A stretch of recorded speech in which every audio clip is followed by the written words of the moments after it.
News world पर आपका स्वागत है। मैं हूं रुपेश साहू। 2015 में छत्तीसगढ़ में क्या खोया क्या पाया, देखिए हमारे इस कार्यक्रम में।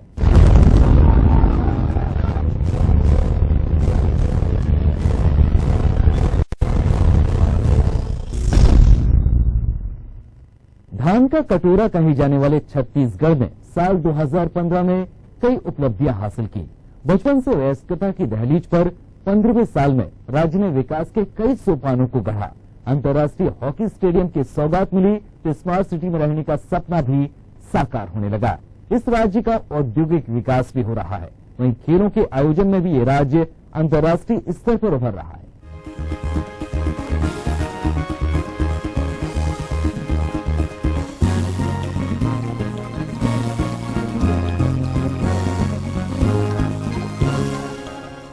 साल 2015 के 12 माह छत्तीसगढ़ के लिए कई सारी सौगात लेके आए। राज्य की धरा पर कई योजनाओं ने जन्म लिया तो कई योजनाओं की सौगात से छत्तीसगढ़ वासियों का सीना भी चौड़ा हो गया। सबसे पहले हम आपको ले चलते हैं देश दुनिया की पहचान बना सरदार वल्लभ भाई पटेल अंतर्राष्ट्रीय हॉकी स्टेडियम। हम आपको बताते हैं इस स्टेडियम की कुछ खास बातें। प्रदेश की राजधानी रायपुर में बना ये स्टेडियम देश का दूसरा ब्लू एस्ट्रोटर्फ स्टेडियम है, जिसको बनाने में 18 करोड़ की लागत आई है। इस स्टेडियम में 4000 दर्शक हॉकी मैच का लुत्फ उठा सकते हैं। इसका लोकार्पण प्रदेश के मुखिया डॉक्टर रमन सिंह ने नवंबर 2015 में किया और इसके साथ ही हॉकी वर्ल्ड लीग के मैचों की श्रृंखला 27 नवंबर से 6 दिसंबर तक जारी रही, जिसका पूरी दुनिया ने नजारा देखा। धान का कटोरा कहे जाने वाले प्रदेश छत्तीसगढ़ में साल 2015 के 365 दिन कहीं गमज़दा रही तो कहीं खुशी भरी रही। साल 2015 में प्रदेश की राजधानी रायपुर को एक और नई पहचान मिली, स्मार्ट सिटी का नाम। हम आपको ले चलते हैं प्रदेश की राजधानी रायपुर, जिसे देश दुनिया के लोग स्मार्ट सिटी के रूप में अब जानेंगे।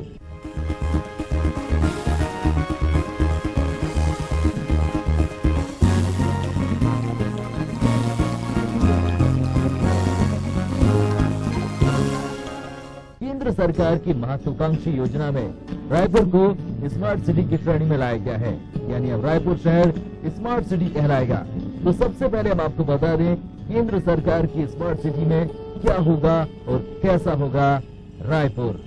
स्मार्ट सिटी को लेकर वैसे तो आपके दिलो दिमाग और आपके जहन में तमाम सवाल आएंगे, कुछ बातों पर हैरानी होगी और कुछ पर तो आप कहेंगे असंभव। प्रधानमंत्री नरेंद्र मोदी के नेतृत्व वाली राष्ट्रीय जनतांत्रिक गठबंधन सरकार ने शहरी भारत को रहन सहन, परिवहन और अन्य अत्याधुनिक सुविधाओं से लैस करने के इरादे से महत्वाकांक्षी योजना स्मार्ट सिटीज का शुभारंभ किया है। इस परियोजना से रायपुर वासियों की उम्मीदों को एक नई उड़ान मिलती हुई नजर आ रही है। क्या है स्मार्ट सिटी का मकसद? शहरी जीवन की गुणवत्ता में सुधार लाना, स्वच्छ पर्यावरण उपलब्ध कराना, परिवहन व्यवस्था को बेहतरीन बनाना, शहरों की छवि खराब करती झुग्गी झोपड़ियों को हटाना, झुग्गी में रहने वाले लोगों को वैकल्पिक सुविधा मुहैया कराना। इसके साथ ही तमाम योजनाएं समाहित है अच्छे शहर की कल्पना में। स्मार्ट सिटी मिशन में 100 शहरों को शामिल किया गया है, जिसमें रायपुर भी सम्मिलित है। इसकी अवधि 5 साल यानी 2015-16 से 2019-20 की होगी। 100 स्मार्ट शहरों की कुल संख्या एक समान मापदंड के आधार पर राज्यों और केंद्र शासित प्रदेशों के बीच वितरित किया गया है।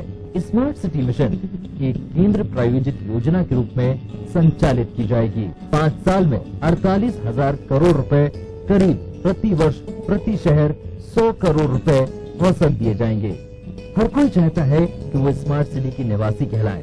स्मार्ट सिटी शब्द सुनते ही सबसे पहले जो तस्वीर उभरती है वो कुछ ऐसी होती है कि एक शहर जहाँ की जलवायु शुद्ध हो, लोग खुली हवा में सांस ले सकें, बिजली पानी की सप्लाई 24 घंटे सुचारू हो, दिन भर लोगों को ट्रैफिक से ना जूझना पड़े, सार्वजनिक यातायात उपलब्ध हो, सड़कें, इमारतें, शॉपिंग मॉल, सिनेप्लेक्स सब कुछ योजनाबद्ध तरीके से बने हो, स्कूल, कॉलेज, अस्पताल अत्याधुनिक सुविधाओं से लैस हो, शहर ऐसा जिसका कूड़ादान भी स्मार्ट हो, ऐसी व्यवस्था हो जिससे अपराध कम हो और लोग चैन से रह सकें। कैसी होगी 2050 की दुनिया? इसमें कोई संदेह नहीं है कि शहरों को स्मार्ट बनने की जरूरत है। हालांकि अगले 5 सालों में चीजें स्मार्ट हो जाएंगी। ऐसा नहीं कि भारत स्मार्ट सिटी की ओर अग्रसर होने वाला पहला देश है। भारत में भी यदि इसे संजीदगी से अमल किया जाए तो इसे केंद्र सरकार की बेहतरीन पहल कहा जा सकता है, बशर्ते सरकार सामंजस्य बिठाने के लिए गांव को भी स्मार्ट बनाने की कोशिश करे।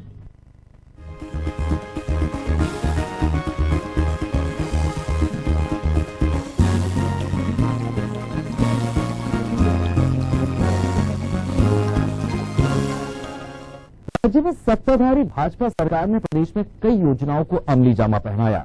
प्रदेश में सड़कों के सुधार की बात हो या रोजगार के अवसरों की या फिर खेल प्रतिभाओं को लेकर की जाने वाली पहल की, साल 2015 जितना सत्ताधारी सरकार के लिए सफलता भरा रहा उतना ही चुनौतियां भरा भी।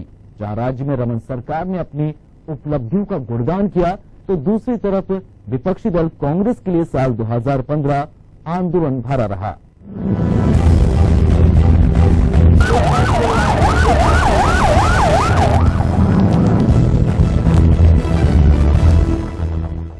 राज्य सरकार पर विफलता का ठीकरा फोड़ने वाली कांग्रेस ने साल 2015 में रमन सरकार को सड़क से लेकर सदन तक घेरने में अपनी पूरी ऊर्जा खपा दी। भले ही समय समय पर कांग्रेस की गुटबाजी की गूंज पार्टी हाईकमान तक पहुंची हो, कांग्रेस ने प्रदेश की भाजपा सरकार को आउटसोर्सिंग के मुद्दे पर घेरा हो।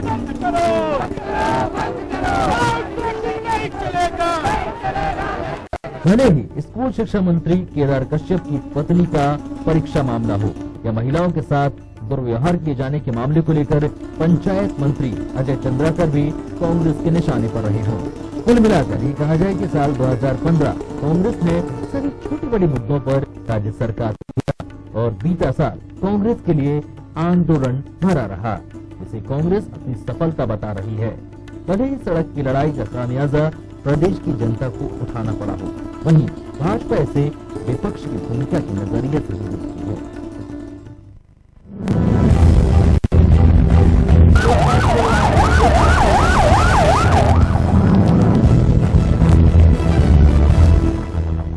राजनीतिक धुरंधरों ने एक दूसरे को आईना दिखाने में कोई कसर नहीं छोड़ी। विपक्षी दल कांग्रेस अपना राग लांपता रहा, तो वहीं प्रदेश में सत्ताधारी भारतीय जनता पार्टी की सरकार अपना राग लांपती रही। कांग्रेस के लगाए हुए आरोपों को धुलने के लिए भारतीय जनता पार्टी ने साल 2015 में पूरी कवायद भी की। छत्तीसगढ़ रमन सरकार के लिए साल 2015 भले ही कई मायनों में सौगातें लेकर आया हो, पर प्रदेश के अन्नदाताओं को इस वर्ष मायूस रहना पड़ा। इंद्रदेव की बेरुखी से धान का कटोरा सूखा ही रह गया। किसानों की समस्याओं की गूंज सदन में भी सुनाई दी।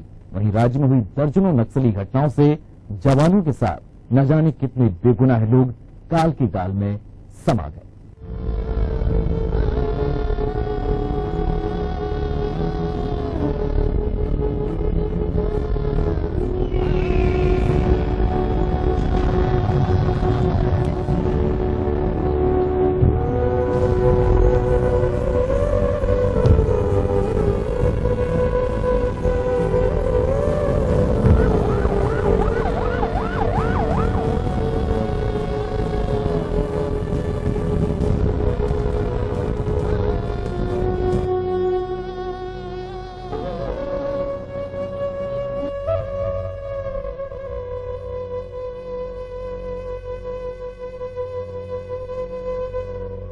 साल 2015 में प्रदेश की नक्सल समस्या राज्य सरकार के लिए पहले की तरह चुनौती भरी रही।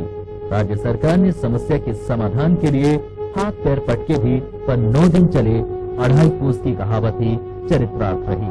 साल 2015 में फिर दर्जनों नक्सली घटनाओं को अंजाम दिया गया। इन घटनाओं ने किसी का भाई छीना तो किसी का सुहाग, किसी का बेटा तो किसी का पिता। साल 2015 एक बार फिर हर साल की तरह लाल आतंकी के साए में गुजर गया। हर बार की तरह तमाम दुख दर्दों की अमिट कहानी छोड़कर।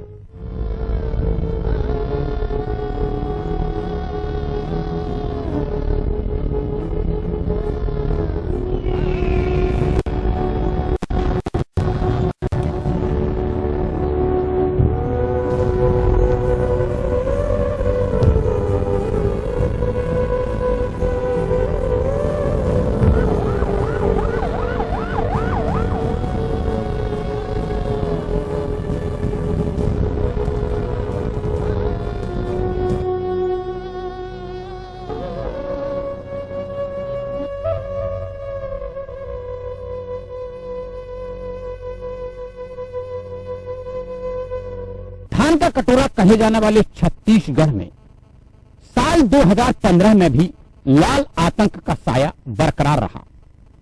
यहां तक कि प्रदेश में कई नक्सली घटनाओं भी जन्म लिया, जिसमें कई माओ के लाल उजड़ गई तो कई सुहागनों का सिंदूर भी उजड़ गया। और लाल आतंक का साया अभी भी जारी है। वही ये वर्ष किसानों के लिए जरूर बेरुखी भरा रहा।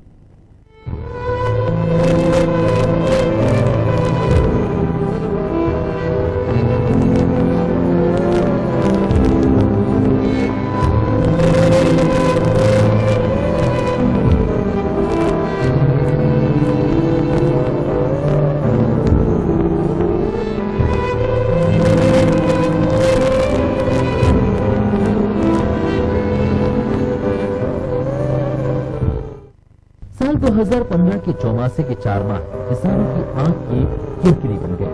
बरसात की रातों में भी किसान आसमान की ओर टकटकी लगाए जागता रहा, पर इंद्रदेव नहीं पिघले और राज्य में सरकार को 117 तहसीलों को सूखा घोषित करना पड़ा। पर कर्ज से लदा किसान आखिरकार टूटा और शुरू हुआ छत्तीसगढ़ में अन्नदाताओं के द्वारा आत्महत्या करने का सिलसिला, जो लगातार अभी भी जारी है। छत्तीसगढ़ के विभिन्न जिलों में लगभग 3 दर्जन से भी अधिक अन्नदाताओं ने सूखे की वजह से मौत को गले लगाया। साल 2015 अन्नदाताओं की तकदीर के लिए सबसे भारी था।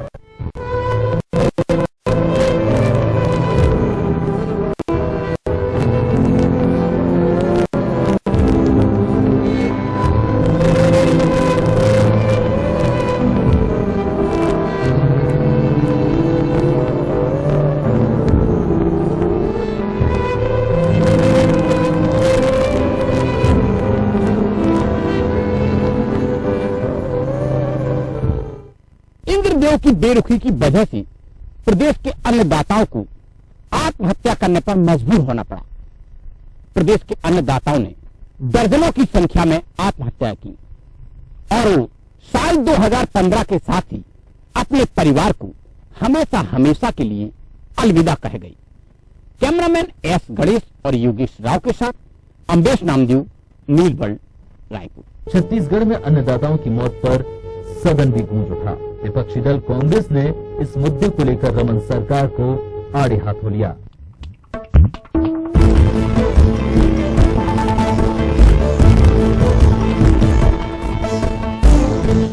तो राज्य सरकार ने अन्नदाताओं के जख्मों पर सरकारी मुआवजे का मलहम लगाने की कोशिश की।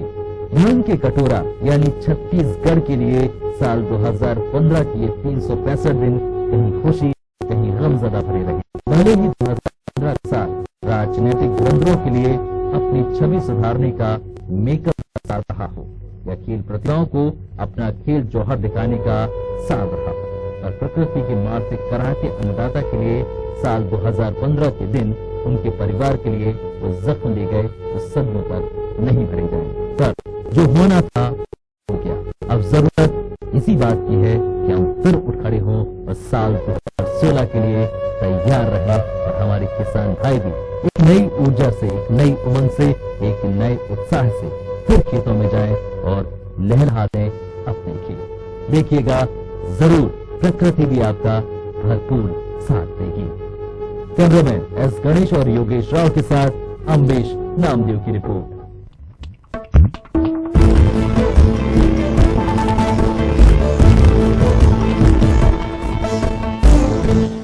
छत्तीसगढ़ विकास की राह पर बढ़ चला है। स्मार्ट सिटी बनाने की बात हो या फिर कृषि में उन्नति की, शिक्षा का क्षेत्र हो या फिर खेल की बात, छत्तीसगढ़ नए मुकाम हासिल कर रहा है।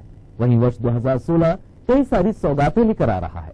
आने वाले समय में ये राज्य देश दुनिया में पहचाना जाएगा। छत्तीसगढ़ को हमारी ओर से ढेर सारी शुभकामनाएं।